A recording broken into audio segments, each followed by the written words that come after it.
So, if you have abandonment issues, here are some things that I recommend to help you cope with them. Number one, do some soul searching about where these abandonment issues stem from.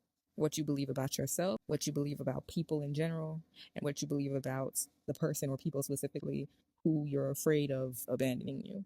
In fact, to help you with this, I highly recommend shadow work. And I actually have a shadow work journal called Gut Punch where I give you 111 prompts that help you uncover and process deep seated wounds like this. Some prompts that would be really good for you, because I have a couple, are I'm actually flipping through it. What is your biggest fear?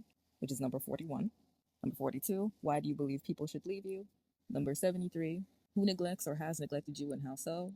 Number 89, why don't you trust other people? And number 90, why don't you trust yourself? Now, some of those might sound aggressive or a little bit jarring, but here's the thing. Those questions and these prompts, they're not for you to subscribe to those beliefs. So, for example, the why should people leave you thing, the goal is not to be like, oh yeah, people should leave me, I'm horrible. The thing is, when you ask your brain a question, the brain's going to generate an answer. You want to listen to that automatic answer that pops up into your head and write that down, because it might unearth some things that you believe about yourself deep down, even if objectively you know that they're not true. Okay, so that's one.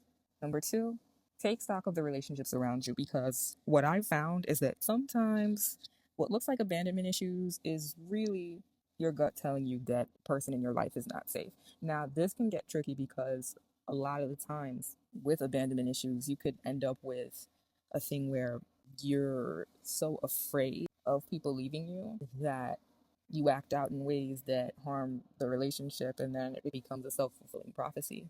So you don't want to blindly follow every twinge of anxiety about someone leaving you. But when I say take stock of your relationships, I mean look at the facts. This is actually another thing where journaling would be helpful. For every, I would say, let's say take three recent occasions where somebody triggered your fear of abandonment. And I want you to write out the facts, not what you felt, not what you thought that whatever they did meant, just the facts. Then take a beat and read it back to yourself. If you're still like, wait, what the hell? Then maybe that's something to consider, especially if you're noticing a pattern that is a problem. But what you might find when you go back is that your fear of abandonment made the situation seem a lot more extreme than it actually was. So sometimes this is why journaling can be good, because it helps you to get it out from inside your head where all the thought spirals are, out onto paper, out into the world, so that you can kind of see it from a third person's perspective.